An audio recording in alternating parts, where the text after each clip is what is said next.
السلام عليكم ورحمة الله وبركاته. الحمد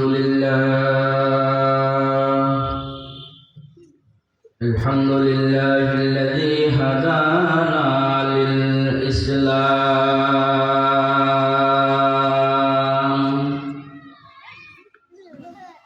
ونزل القرآن هدى للناس وبينات من الهدى والفرقان وخلق الإنسان وكرمه وعلمه من البيان ما لم يعلم فسبحان الذي لا يحصى امتنانه باللسان ولا بالقلم ونشهد أن لا إله إلا الله وحده لا شريك له لا ضد له ولا ند له ولا مثل له ولا مثيل له ونشهد أن سيدنا وسندنا وحبيبنا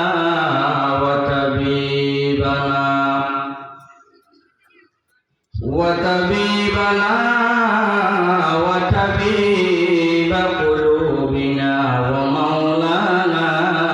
محمدا عبده ورسوله الذي أرسله الله تعالى بالحق بشيرا ونذيرا وداعيا إلى الله بإذنه وسراجا منيرا أما بعد فأعوذ بالله من الشيطان الرجيم بسم الله الرحمن الرحيم إن الله اشترى من المؤمنين أنفسهم وأموالهم بأن لهم الجنة